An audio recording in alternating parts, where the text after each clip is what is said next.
Hello and welcome to Whodunnit. And for all those gentlemen who've always wondered what goes on at a lady's hairdresser's, now you know. Lady Penelope has been murdered in a face pack. And this week, to help solve Whodunnit, we've invited back the lady member of our regular team from our last series, the lovely Anushka Hempel.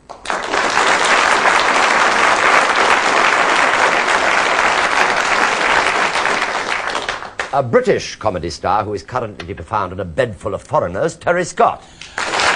Hello. Another TV Times Whodunnit competition winner, Mrs. Anne Gardner from Derby. Hello.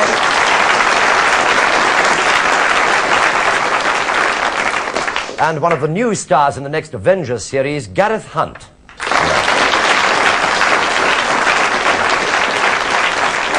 Yes, of course, you're absolutely right. You recognize him from upstairs, downstairs as well.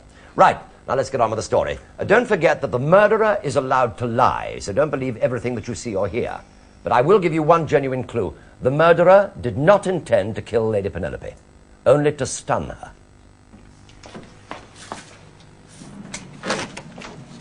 PCZ 100, I'm standing cover outside Ladies' Hairdressers, corner of Regent Street and Hanover Place. Detective Inspector March is making inquiries. Over. March, eh? Oh, I can't imagine him in a Ladies' Hairdressers. That's right, he's in there now. Any messages, over? Yeah. If he doesn't solve it in half an hour, tell him to get his hair cut.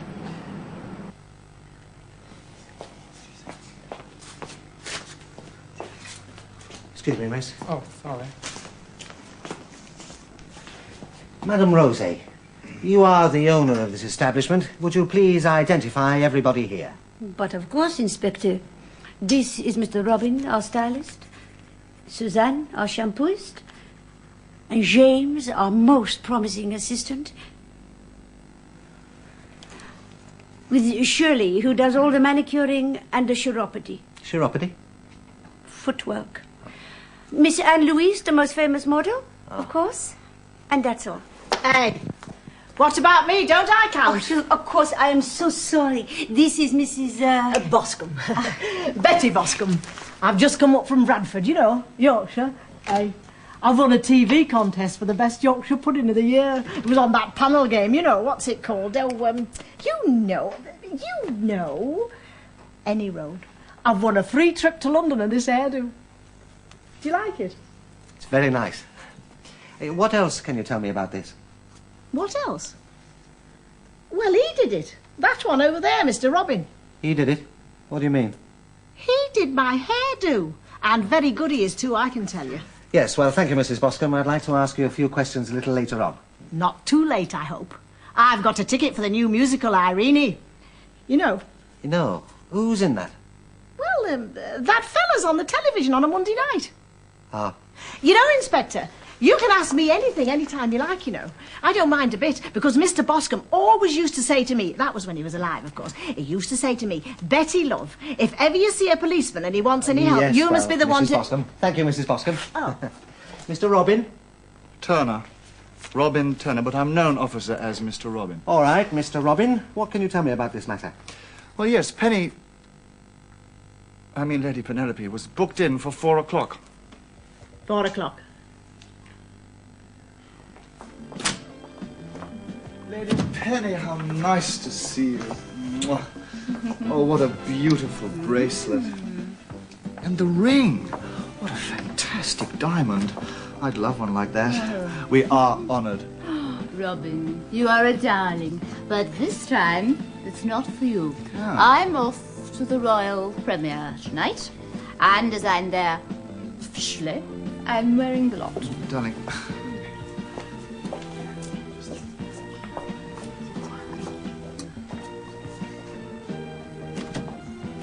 I think it's going rather well. Susan, take Lady Peasmink, will you? She's going to have a bijou touch-upette and a face pack. Have you seen all these lovely things? Oh, it's all too gorgeous. Well, carry on. I'll be back later. I'll get you something special. Oh, you're always special for me, Robin, darling. Bye. See, after that, not until I went back. What time did you leave her? About 4:05. I see. What time did you see her again? You mean when she was dead? I mean, what time did you see her again? All right. Don't get all annoyed, sir. Not until after the 5 o'clock. I saw her at 5 o'clock. You don't seem too sure. Look, dear, I'm sure. Hey, where's Miss Susan? Where do you think you're going? I'm going to find Susan. You stay here. I can handle this. I was only trying to help. Well,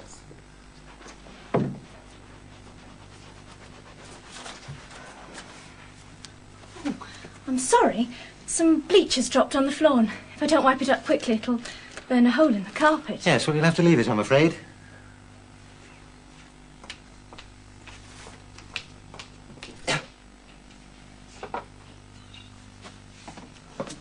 I've asked your assistant not to clean up in there. It might mean a hole in the carpet, but I'm afraid that can't be helped. But that's an antique carpet, Inspector. If it's damaged, it will be a tragedy. So is murder. Hey up, he's back. You all know that Lady Penelope Burrows has been murdered. I think that the motive was robbery and that the killing was probably accidental, but that still makes it murder. We're not likely to forget that, love. We're not fools, you know. Oh, he's not a bit like that Inspector Regan of the Sweeney. No, madam. Now, what you don't know is that between 4 o'clock and 5 o'clock this afternoon, somebody placed a towel full of carbon tetrachloride over Lady Penelope's mouth. She had apparently been drinking alcohol, which means that she died of asphyxiation almost immediately. You were all of you here at that time. Mr. James, what can you tell me about carbon tetrachloride? carbon tet? Well, you use it for cleaning wigs and hairpieces. It's difficult to use because of the fumes, although it does evaporate very quickly. Wigs? Did Lady Penelope wear a wig? Sometimes, but today she came in for a hairdo.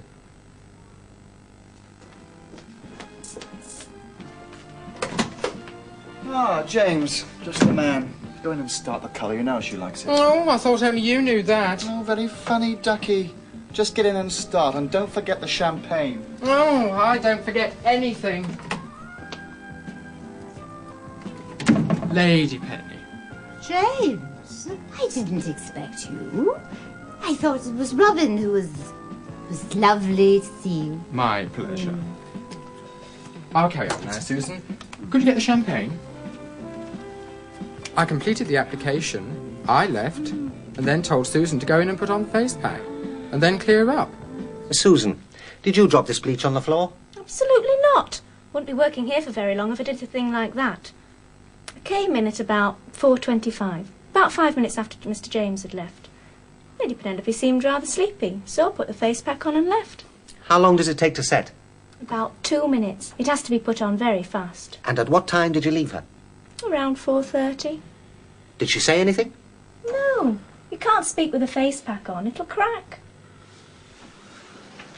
Well, if you didn't drop the bleach on the floor, who did? I know. Well, I can tell you that, Inspector. I came in here about 4:45. Excuse me, Lady Penelope, I was wondering. Well, I went in thinking Lady Penelope might need a manicure. Well, she seemed asleep, and I noticed that her hand was in the dish. So I lifted it up and put it in her lap. Now, think carefully. Was her hand bare of jewellery at that time? I think so. Was it the right hand, or was it the left hand? The right hand. Oh, no, sorry, I mean left. Are you sure? Positive. Because I remember thinking that her hand must have fallen into the bleach. To be perfectly honest, I thought perhaps she'd been drinking. I think she probably had, but I think that her hand fell into the bleach when the towel was placed over her mouth. In fact, somebody else must have been splashed at that time. I see there are some stains on your dress, on the right-hand side. Oh, they are bleach marks. I can tell. Well, you should know. You've got some on your jacket as well. Look on your right side. Well, Mr. Robin, what do you say to that? Well, could be bleach, I suppose, officer. After all, I'm a hairdresser. It's not unusual. It's just like you going around with blood on your jacket. Hazard of the job, you might say.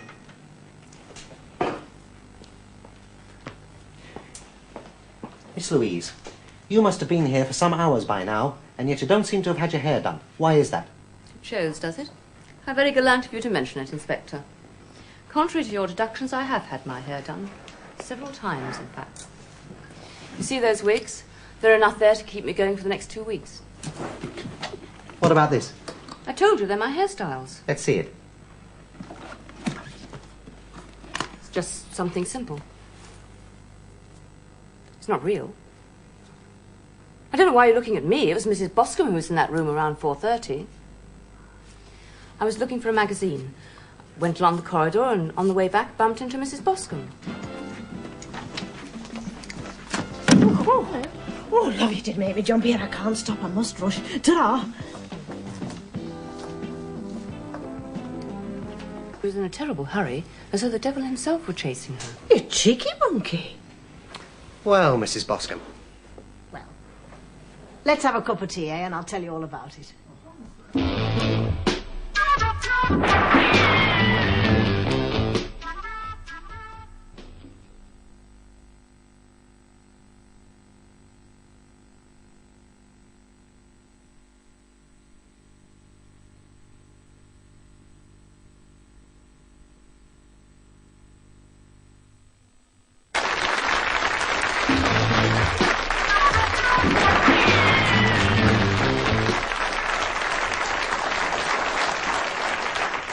Welcome back to Whodunnit, where Lady Penelope would still be alive if she'd only come into the hairdresser's for a short back and sides. Now, Inspector March already appears to have some ideas, but beware the ideas of March. He could be on the wrong track. The suspects are Madame Rosé, who owns the salon, Mr. Robin, the stylist, Susan, who does the shampoos, James, the so-called promising assistant, Shirley, who's in charge of manicure and chiropody, Betty Boscombe, a customer up from Bradford, and Anne Louise, a famous model. Inspector March is hot on the scent. I must say, that Mrs. Rose is very hospitable indeed. Do you know, I've had so many cups of tea I've almost lost count, and it was very good. Mind you, I don't go much on them tea bags. Too many perforations. Still, fair's fair. It was very good tea. Never mind that, Mrs. Boscombe. What about you in the private room? You can't say never mind the tea, Inspector. It was the tea that did it. Oh, you're new to this, aren't you? Mrs. Boscombe. Well, I was telling you, I was stuck under that hairdryer. No, that one, though. And I suddenly realised I wasn't going to make it. Don't be ridiculous. Never. Why, that's blackmail. I will not give them to you. You've got nothing on me. Oh, hello. Oh, you did make me jump, love. I can't stop. I must rush. Ta-ra. Have you done it yet? Just one more. And very friendly they were, too.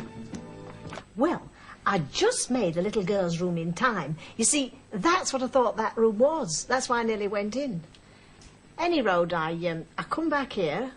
I went to the desk there, bought a tub of cream, and came back here, and Robin finished me off. Oh, he's very good, you know. He's got a lovely touch. Thank you, Mrs. Boscombe. Madame Rosé. How often did Lady Penelope have her hair done? Every week, Inspector. Did she always wear her jewellery when she had her hair done? No, never. I was surprised when I saw her arrive.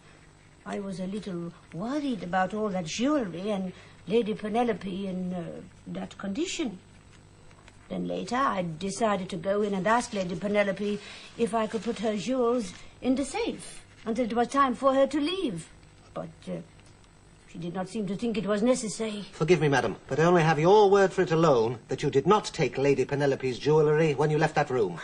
That is a monstrous accusation, Inspector. I'm not accusing you of anything, madam. I'm just saying it would be a very good thing if there was somebody else who could verify your story. Oh, good lad. You're doing very well. Very well indeed. I can tell you, Inspector. I saw Madame in with Lady Penelope. She was asking her if she wanted her jewels put in the safe, but she just shook her head. Then Madame came out and gave me a soiled towel to dispose of. Did you go into the room at that time? No. I waited the full 25 minutes before going in to remove the face pack and rinse Lady Penelope's hair. Excuse me, Lady Penelope, it's time to remove your face pack now. Lady Penelope? And the face pack wasn't cracked in any way? No. Thank you very much. I think I can clear this up. Just one more thing. I'd like to look in all your handbags, please. Just the ladies. Here's mine, love. And here's the famous models. Maison Boscombe, Coiffeur des Dames, Bradford High Street. Hair Bears. Herbert left it to me. It's only small, but it's very nice. Yours, Miss Louise. Inspector, that's Lady Penelope's ring. I thought it might be. I've never seen that ring before in my life. Well, I think I know who did it. And I think I know where the rest of the jewellery is as well. Oh, he's a right fast Bobby Dazzler. The Sweeney takes an hour.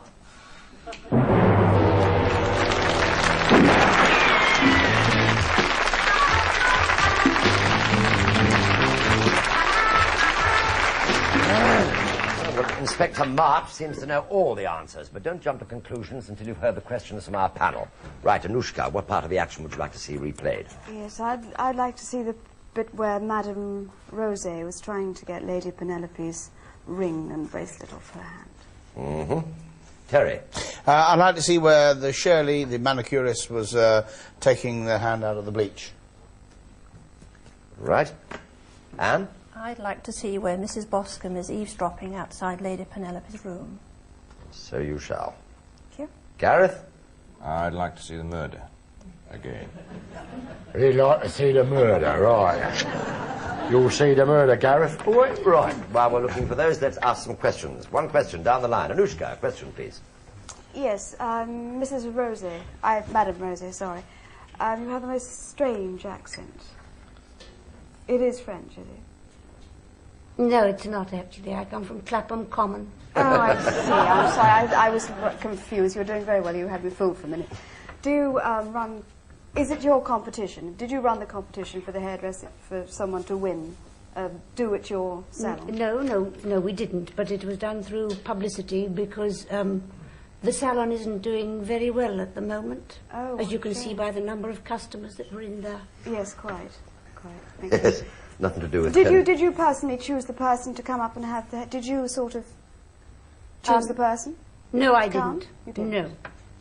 No.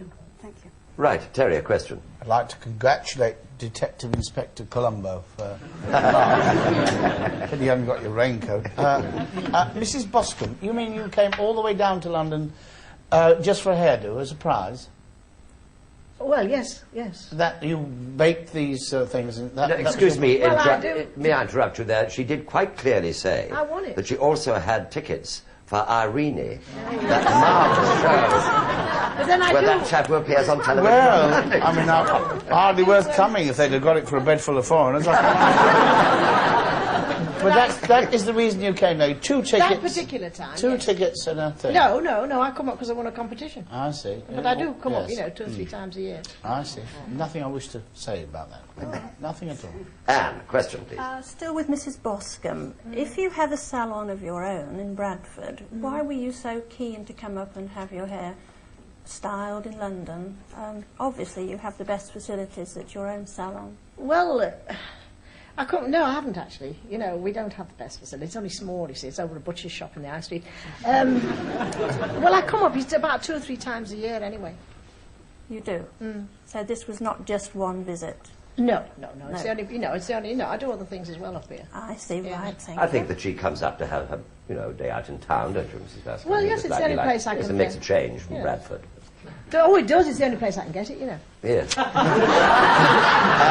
I don't think that Mrs. Bascombe meant quite what she said. But of course, yes. Absolutely. Yes. Mr. Hunt, please, quickly in with a question. Oh, yes, Susan. Have you worked there a long time at the salon? No, I've only worked there for 6 months. About 6 months. Do you earn a great deal of money? No, not very much. Not very much. No, I'm only training, you see. I see. Do you get many tips? A few. What sort of tips? Do you get many from Mrs. The deceased? Did you ever get a tip from her at all? No, she never used to give me very much, no. She might, the odd 10p or something. 10p. Ooh, aren't they brilliant? There goes the buzzer for the first replay. And the first replay is for Gareth. Gareth, you asked to see the actual murder again, so let's all say goodbye to Lady Penelope as she gets asphyxiated.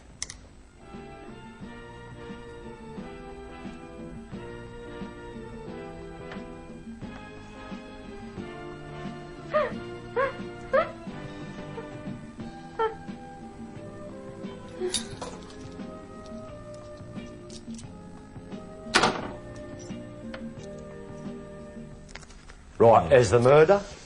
How's that suit you then? Yeah, it's really knocked out, that, yeah. What puzzles me is why didn't her head drop? Why, you know, I've never seen anything like that. I mean... Well, she was stiff. She must have. Very strange death. Have you any questions to ask? Yes, did she mummify it all in there? No, she didn't. About that, no. No? Right. Anne, would you like to ask a question? Not on that particular scene. Terry, carry on. Not on that part. No, well, ask any question you like. I'm worried about you, Mrs. Boscombe. You didn't look to me as if you were about to enter a loo when you were pausing outside that door. I mean, when you go to a loo door, don't you go in? Or do you always listen to see what sort of noise? Well, you could do, but it wouldn't be much good, was it? But if you don't know where it is, if you don't know where it is and you hear somebody talking, you think, well, perhaps they're fixing it up in the loo, and you don't know. You're that keen to go, you go in and then find out, but you were Oh, no, you don't do that. You're always very careful. Not in Bradford, no. All right, then I'll always listen as well. Then. That's a good idea. Fine, thank you. Yes, Anne. Any questions at all? Oh, Mrs. Boscombe, yes, please, Gareth. Yes. Have you ever been a hairdresser at any time yourself? Not me, no. Herbert was. Herbert was? Yes, not me, no. But Mind you, I'm taking the business over now, you know, because he's dead. I see. Did Herbert ever sort of tell you anything about the way hair was done? Or... Well, not really, because he also ran a dress business on the side as well, you see. Oh, I see. You know, we had the two things going at once, you know. Oh, ambidextrous. Oh, yes, he was. Yeah. Yes, we're ready for the next replay. The next replay is yours, Terry. You've asked for the visit by Shirley the manicurist to the room where Lady Penelope is apparently asleep. Or is she? About 5:15. Excuse me, Lady Penelope, I was wondering... Well, I went in thinking Lady Penelope might need a manicure. Well, she seemed asleep. And I noticed that her hand was in the dish. So I lifted it up and put it in her lap. Now, think carefully. Yes, Terry, I'm sure you'd like to ask Terry, you would like to ask Shirley some questions that pertain to that? No. I realised as soon as I saw that I was absolutely on the wrong flipping track in time. Wasted my replay. What an idiot I am. Well, maybe one of ours did you weren't good. Yes, I'm sure they did, but I mean, you're okay, well, as far as I'm concerned, you're okay. Cross-examine, far ahead. Ask who you like, questions. Yes, please, Anushka. Mrs. Rosie, Madame Rosie, I'm back onto you again. Did Lady Penelope book everything, a face pack, a manicure, the feet, the whole works today, or did she just... Was it all booked in that she was going to have the whole lot done? Yes, not everything. She wasn't having her feet done. She was a contract client. I see. So she didn't pay... She was having what I think was described as a bijou touchette. Well, then I noticed that... Perhaps would you like to explain what a bijou touchette is? Well, she just needed her roots doing, that's all, you see. Oh, I see. Because she was very blonde anyway. Yes. A bit like Miss Temple, in fact. Yes. Oh! Not meant as blonde. Can I come to you sometime and have it all... We can fit you whenever you want. All right, lovely. Thank you very much. Yes, thank you very much indeed, yes. Shan't speak to you again. Listen, I'd like to ask Shirley, then why did Shirley say that she thought she might need a manicure? Surely you knew that she was going to have a manicure if it was booked in. Did you look at the book to see? Well, she doesn't always have it. You know, she's always often very busy. She comes in and she's such a... well, she's a lady, you know, and we just give... I just thought she might need one. Yeah, she doesn't often have it, no. Sometimes she just has a revolt. That's it, yeah. But you're always prepared, you know, just in case the hand sort of... Well, yes, I just went in to see if she'd like one. Like a manicure. Yeah. She couldn't tell you. Yes. Thank you. That's Thank not you, that one. Anne. Following on that second replay, may I ask Detective Inspector Marsh, would there not have been some slight rigor mortis setting in? during that last scene, if the hand had been in that position for some time? I think you may probably be very right there. But I'm not a doctor, you see. I'm just a detective inspector. Yes. Well, I am a doctor, or at least I was for many, many years. And I think rigor mortis does not set in quite so rapidly. Oh. This was only a matter of... how long, Inspector, was this time? Oh, only about an hour. Only about an hour. It takes longer, I think. I'd like to know, how long does it take? She seemed to go very quickly, that carbon tetroxide. You know, it was only a quick woof, poof, and she was gone. No reference to my friend. As the gentleman was saying here, that she has already been... She had actually been drinking as well. It's a combination, I think, of the for fumes. Heavens She hadn't been drinking, dear. She was absolutely out of her mind.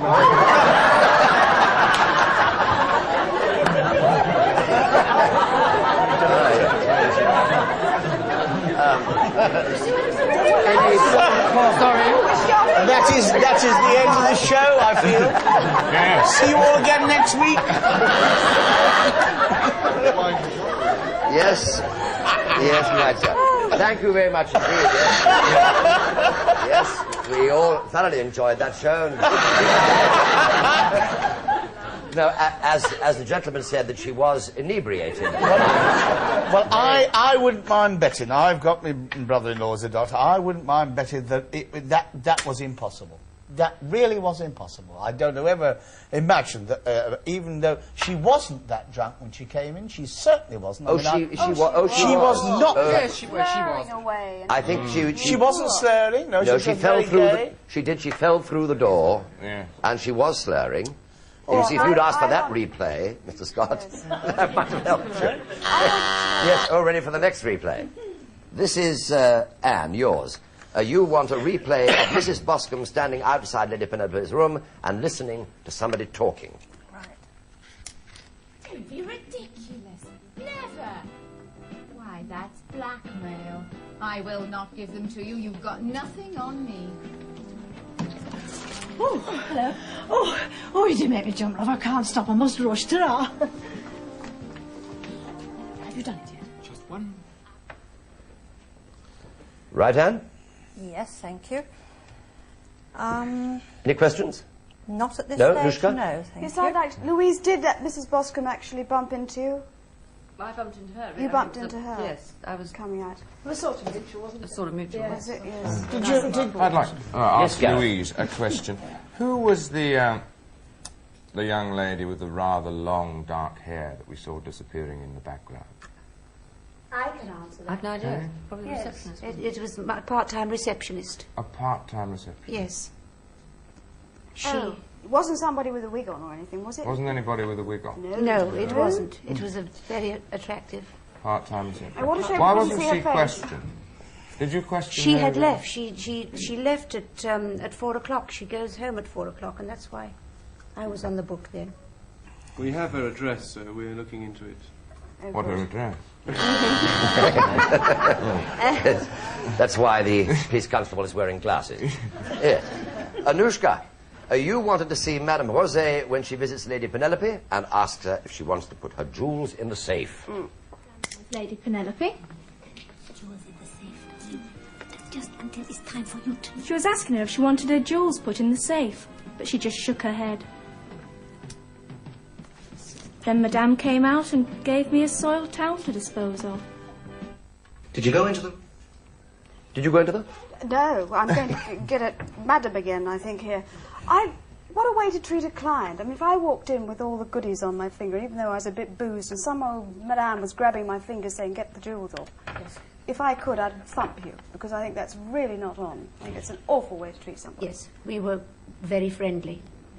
Oh, I see. Oh, now the plot thickens. It's all coming out. Yes. But, I mean, surely... Were they... Oh, yes, go on. Carry on, Anushka. No, Carry on. Terence. No, I mean, it's amazing to me to think that somebody goes in, right, so they're slightly tipsy, in your shop, must take your jewels off in case somebody pinches them. You know all your staff. I mean, it seems to me most of it. I mean, I've never been asked to take off my socks or anything when I go to... Yes, No. Well, yes, if you're having a manicure, you do take your jewellery off anyway. Oh, yes, indeed. Yeah, well, you were worried about her having all that jewellery on in your shop. weren't you? Yes, were you worried about any of your staff? Were you slightly suspicious? Had it happened before that somebody had lost something? No, it hadn't, but I knew Lady Penelope very well because we had met in Paris, actually, when we were both bluebell dancers. And I married a Frenchman. You didn't. Were you jealous of Lady Penelope? What, in Paris? Pardon? Was I jealous of her? No. Were you jealous of her? Had No. she done better than you in life from those old bluebell days? No. As a matter of fact, I introduced her to her husband, Lord Burrows, and they lent me money to start the shop in Mayfair. So I was indebted to her. Yes. Thank you very much. Right, we have 1 minute to go in question time. Gareth. Can I ask you who does your washing? Not you. No, But not the, anymore. I no longer salon. look after the laundry, monsieur. The laundry, yes. But we have washing machines in the basement. I see. And do you buy your towels all from one firm? I don't buy them anyway. I have a sleeping partner who does all the books. Are they all the same colour usually, or do you buy different coloured towels? Different coloured towels. Yes. Do you usually try to just get one type of towel right the way through the salon, or do you sort No, of have a not selection? at all. I have an entirely different towel in the ladies' toilet, and I have different coloured towels for anybody who's having a tint, and for somebody else who's just Merci bien, madame. Yes, thank you. Excusez-moi. And a very quick question. Mrs. Boscombe, was this visit to London to have your hair styled in this particular salon the very first time you'd seen Mr. Robin? Oh, yes.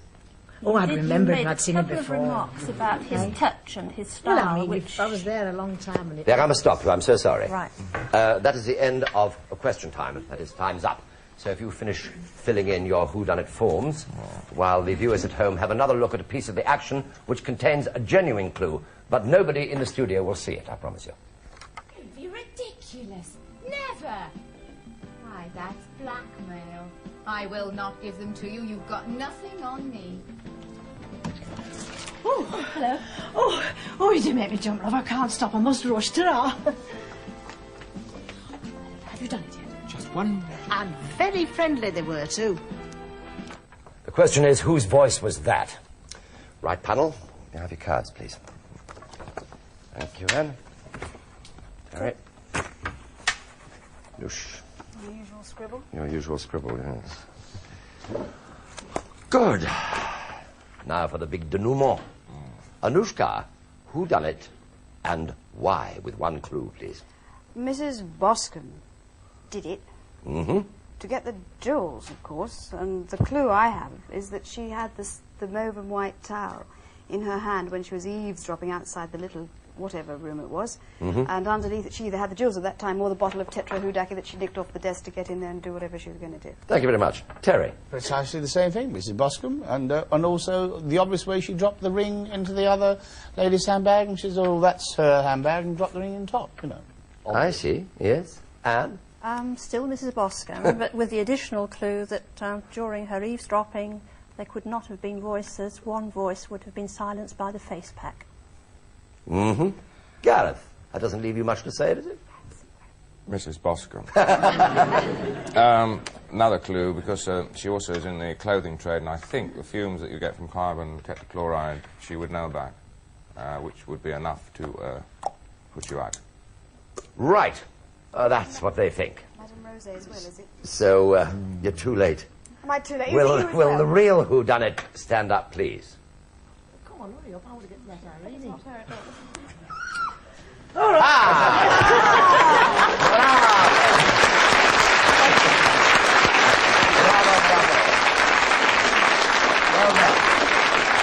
Now, that's really a turn-up for the book. That's the first time in 4 years of Whodunnit, I think, where the whole panel got it all right. Well done, congratulations. But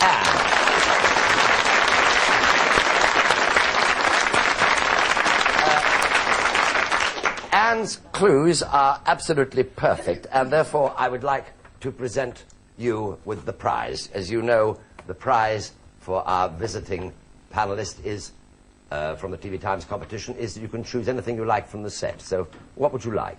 I think I'd like to have a day in London with a hairdressing salon as a background, as Mrs. Boscombe did. And a ticket to Irene? Oh, yes, please. Splendid, and so you shall. Congratulations. Thank you. Now to the details. The intention wasn't murder, the motive was robbery. Betty Boscombe overheard about the jewels early on in the plot. But the two mistakes she made were, as you can't speak in a face pack without it cracking, how could she have overheard the drunken Lady Penelope soberly saying, Don't be ridiculous. Never. Why, that's blackmail. I will not give them to you. You've got nothing on me. And Mrs. Boscombe also claims that she did not have a spotted towel with her. Yet in Anne Louise's flashback, Betty Boscombe left the room with the spotted towel that was used to murder Lady Penelope. Now, you should have noticed that none of the other towels were spotted. And a minor clue. As she has her own salon in Bradford, you can assume that she will know all about face packs and carbon tetrachloride. As a matter of interest, the jewellery was hidden here in the face cream. And at £10 an ounce, would be cheaper to steal half a dozen of these. Next week, our panel will include Richard O'Sullivan, Honor Blackman, and Norman Bowler. But in the meantime, it's good night from our panel and cast, and I must go now because Mr. Robin and Mr. James are waiting to do my hair. Oh. I don't think I can afford the face pack because they'd need too much mud to fill in all these cracks. Good night.